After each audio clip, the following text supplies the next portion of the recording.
Hey, if you like classic rock going back several decades, I think you're going to have fun with this video today. Now, I'm filming this video actually the same day we're going to put it out. It is April 15th, 2025. And the reason that we're doing this today is I know one of the things that's in one of these boxes is related to Les Binks. And we just saw the news today, came across Les Binks, who was the drummer for Judas Priest for a few albums, passed away.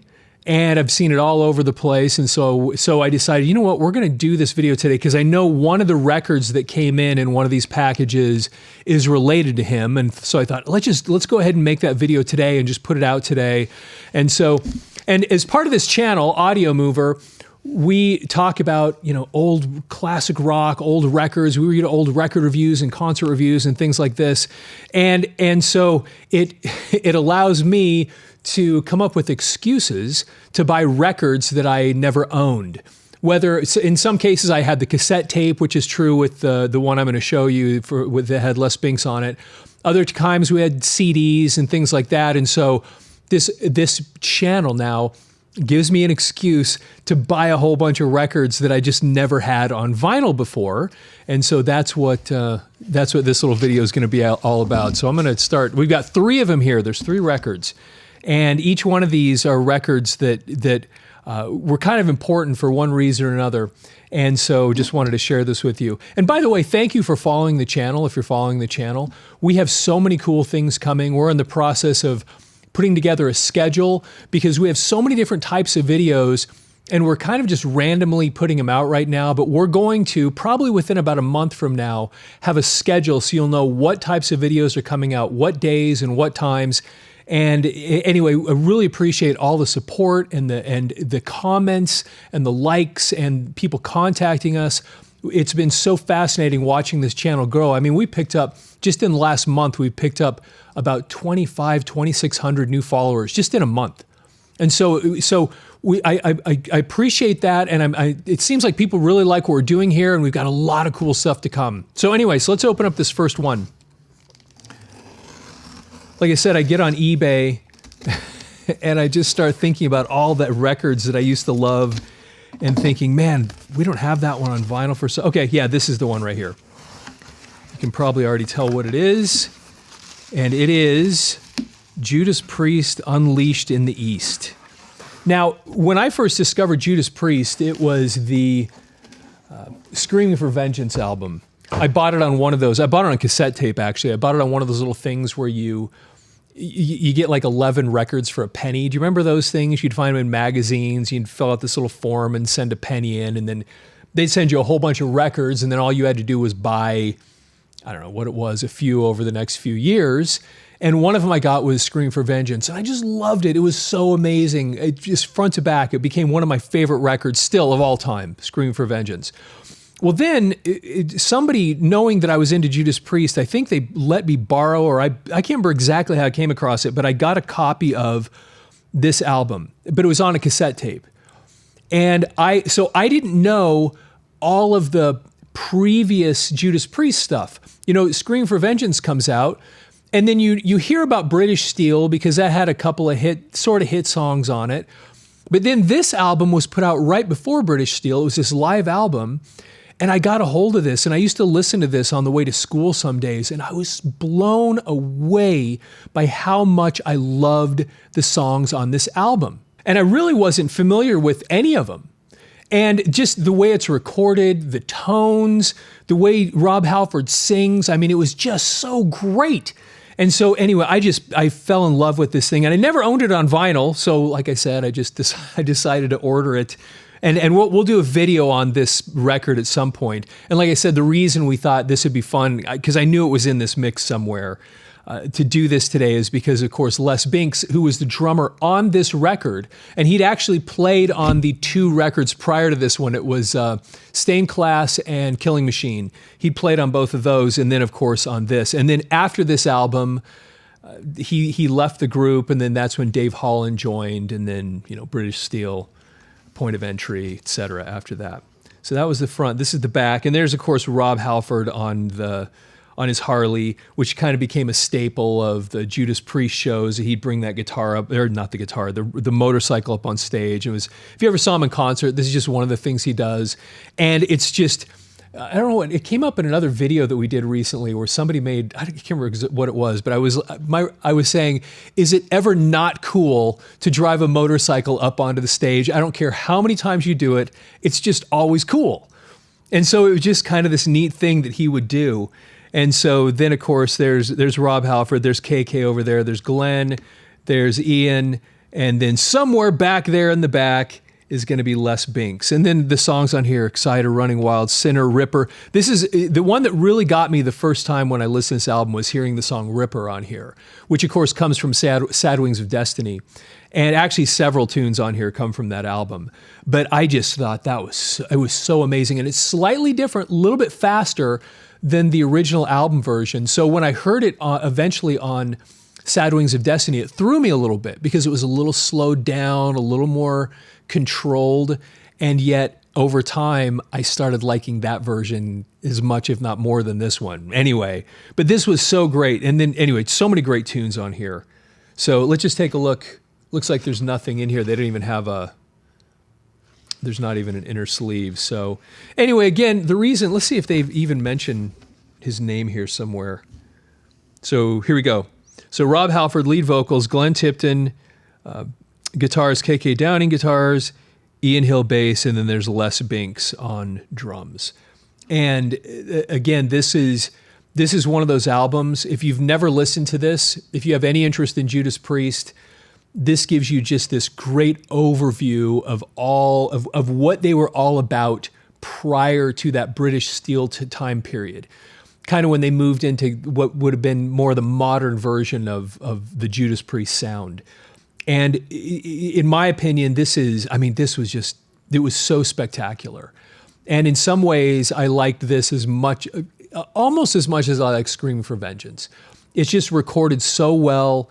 The drums are powerful on this thing.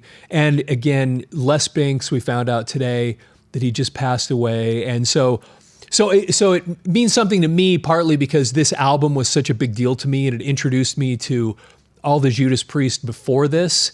And even though he was only on a couple of albums before this one, this album was so important to me. This album had such an impact on me from a music standpoint and appreciating this era of Judas Priest and the 70s era of heavy metal in some ways. That hearing that he passed away today was just was noteworthy, and just wanted to throw this video in today simply just to acknowledge that fact that he had such a big impact on heavy metal, on rock music, and just by his involvement with this amazing band on this incredible album. And then, like I said, at some point we'll do a little deeper discussion over this record. But anyway, there you go. All right, next one. This is so much fun. Okay, let's see what we've got in here. Sometimes they don't put a little thing to protect it, so I'm always nervous I'm going to cut through the record cover. Having bought a few of these now. It is so much fun having an excuse to spend money on your hobby. Okay, I know what this one is too.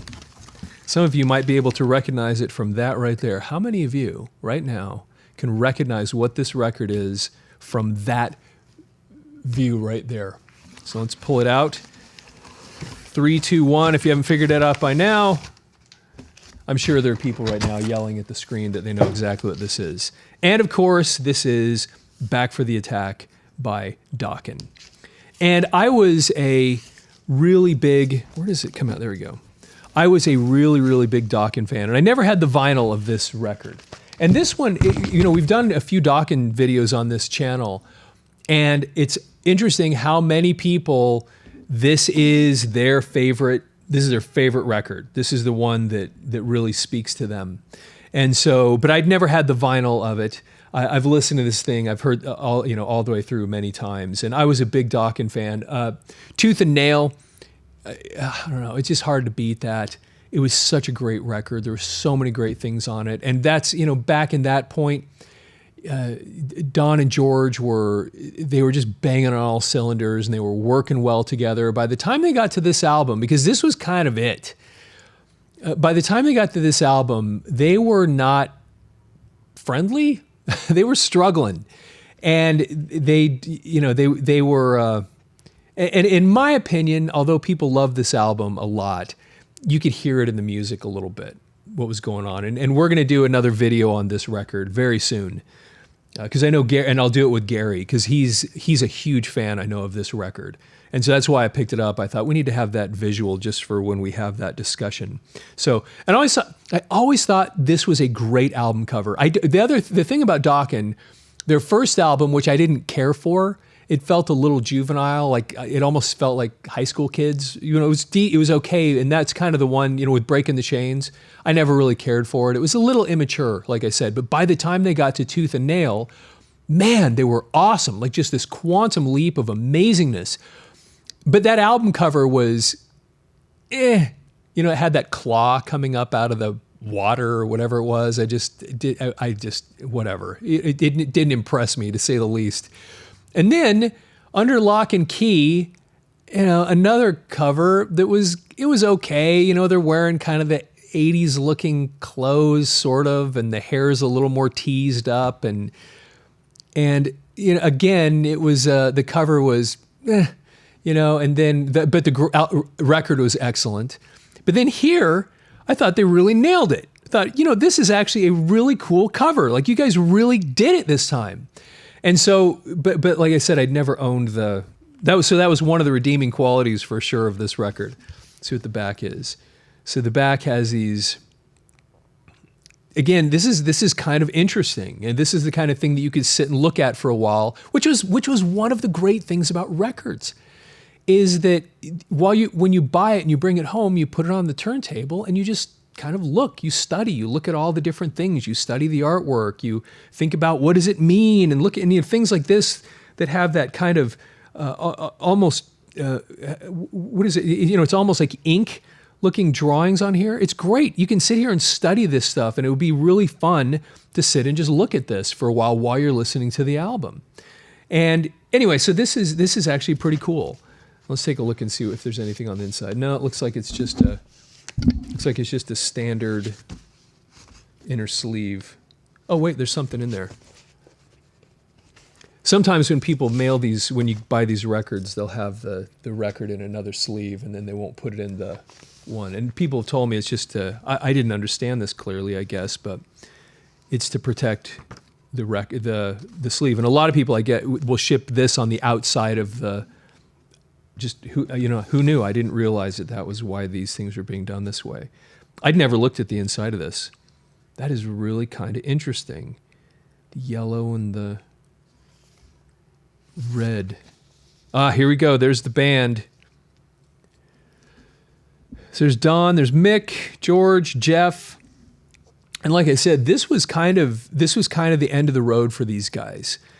And I saw them back in, I don't know what it was, 2011. And Don's voice was, it was a lot of, mostly gone in some ways back then. But Don and Mick were both playing, but neither of these two were with them. And it was still cool seeing them. It was a pretty relatively small place. There were a lot of people there, that came to see them. And I met them afterwards, got them to sign one of my records. And I don't know, personally meeting him, I know a lot of people knock him, and when you see him, they call him kind of arrogant and kind of a jerk. I hear that a lot. But at least in person, when I met the guy, he was very pleasant. He signed the record, talked to me for a second. So anyway, nice dude. Mick was super cool. They were both at least to me really, really nice guys. And then these two went off and had some really interesting careers after Dokken. But anyway, this is the inside of this record. And as I mentioned, Gary and I are going to do a video really soon where we talk about this record in probably a little more detail. Well, obviously a little more detail. So, all right, last one. And I definitely know what's in this one. This one, I am so excited to get this. And this one, part of the reason I never owned this is one that I had on CD. And part of the reason I didn't ever get it on vinyl is because by the time this album came out, which was in 1990, a lot of records were becoming a little more scarce. You know, CDs were taking over. And so a lot of these things, even though they would get put on records, they weren't being put on very often. And so you kind of they weren't getting very many copies printed. And so you end up buying some of the re-releases. Because I actually did buy a few records back in the 90s about Audio Slave on vinyl. I got a Down on the Upside, Soundgarden on vinyl, back when they came out. So I did it a few times, but back when this one came out, I was into CDs, and so... Okay. All right, looks like it's in here. Move this out of the way. Yeah. Okay. I am super pumped about this. This was one of those records that just had a huge, huge impact on me. But I had to buy this new. Okay, right there. Alice in Chains, Facelift. I loved this record so much, I can barely put it into words. And I think sometimes we forget that this was a little bit of a precursor to when grunge was coming in, this came out before Nirvana hit, because a lot of people mark that moment, you know, when Smells Like Teen Spirit came out as a moment that all the metal bands just kind of disappeared because grunge just took over. And I've got a whole story, I may have told it on this channel before, about what my experience was like, because I had a similar experience to a lot of people when that change happened. And I fell in love with so much of that music that came out. But these guys actually showed up almost a year before Nevermind came out. So Nevermind, of course, was the Nirvana album that had Smells Like Teen Spirit, and that came out in September of 91. Well, this came out in August of 90. And I remember hearing the song, they have like tape on the cover. I remember hearing the song Man in the Box, and I think a lot of people would look back at that and think, man, of that era when grunge came in, that was one of the greatest tunes of that entire era. It was so awesome. And so I heard that and I thought, okay, I have to own this. So I went and bought the CD.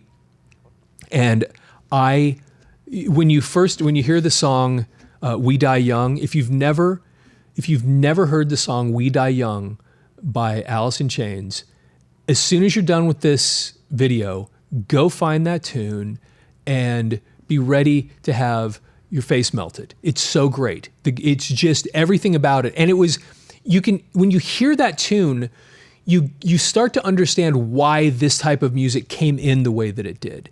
Because when you hear Layne Staley's voice, it's this growly, loud, strong, powerful. There's no screechy, screamy, nothing. It's just this powerful thing. And then when you hear Jerry Cantrell sing, Jerry Cantrell's guitar, the tone is brutal and the solo is like perfect. It's not speed, it's not fast, it's just this raw, fantastic, amazing guitar solo. And so when you heard this band, all of a sudden you just go, what in the world am I listening to? It was so different than all the stuff that was happening. And this is why all those bands that had been so popular up until that moment, I mean, you have things like Warrant, for example, you know, and Trickster was just hitting, and you had all these bands like that, which today I love. You know, I love a lot of that stuff, and I loved it at the time. But after the 80s, when this stuff showed up, you know, this was hot on the heels of Guns N' Roses, and Metallica was starting to really, really come in at that moment, and you could feel the change. Like the world was ready to get away from that sound that we'd had and then move on to something that felt more real. Now, has it stood the test of time? In my opinion, yeah. I love this stuff still. But I loved all the stuff from the 80s. And so now I go back now, a lot of the stuff we do on this channel is going back to that stuff in the 80s and go, man, this stuff was great, even though it kind of got lost when this stuff came in. So let's just, for fun, while we're doing this, let's just take a look on the inside. And and Gary and I, or maybe just me, we'll do a video about this this album at some point, because I know we have a lot of people that really do like this stuff. This looks like some sort of a double album or something.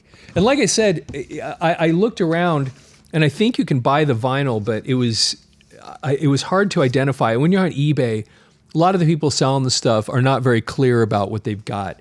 They'll say 19, they'll put the date and the year, and then you realize after you buy it, nope, that's actually a new printing. And then anyways, you get a little, you don't get quite what you're thinking, so you have to be a little careful. So anyway, so in this case, I'm just going to find this one here. So, and this is, anyway, I always thought that was such a cool picture. It's awesome. And this was actually pretty cool too. So anyway, there's the band. This doesn't have any sort of, it doesn't look like it opens up or anything. So anyway, I was a big fan, and this album, and then I ended up, Alice in Chains, all the stuff they put out after that was just I liked all of it. I thought it was all excellent. The harmonies that those two guys had together. And it was interesting too, because they were one of those few bands that really had two lead singers, because Cantrell would sing lead on some of the stuff, and he had this really cool sounding voice. And when you put those two guys together, the harmonies that they would do were just so great. I just loved these guys. I think they thought they were so awesome.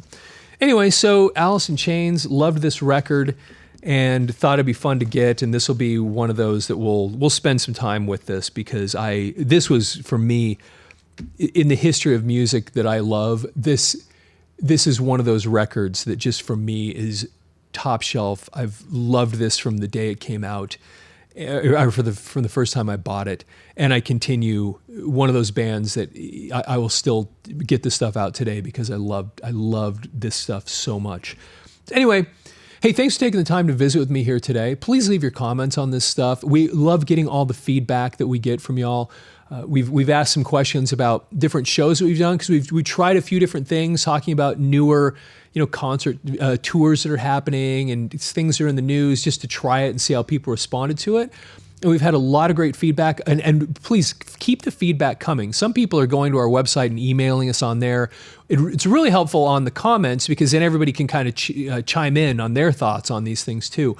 But what we have planned, because this channel is growing so fast, and we're getting so much, we're kind of creating this really cool fraternity of people that love all of this stuff, and we can have these fun conversations about it.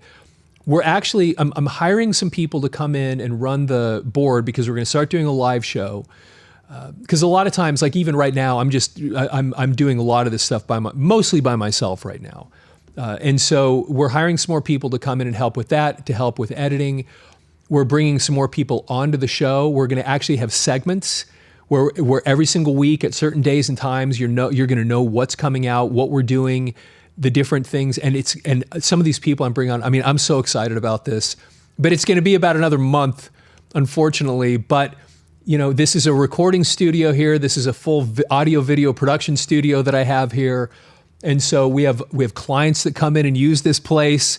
So, sometimes at the beginning of May, we got people booking it out for several days. And so we're kind of working with the fact that we have a business that's running here, and then we're ramping up this channel kind of at the same time. And so it kind of, it slows things down just a little bit. But again, we are focused on making this channel awesome. We're focused on bringing things that bring us joy, and hopefully you guys enjoy the ride. Because for me and Gary and some other people we're bringing on, we're talking about things that we love to talk about. And it appears that there's a lot of people out there that love these same things, that love to have these conversations, to listen in on these conversations, to chime in on the comments. And we're also going to be experimenting with things, getting you guys involved with some of these videos as well. And anyway, there's just so much, and I'm so excited about this. But anyway, again, thank you so much for your comments, for watching, for liking, for being involved, for sharing your thoughts, giving us your input. It all matters. It's all helpful. And so anyway, with that, have yourself a fantastic day.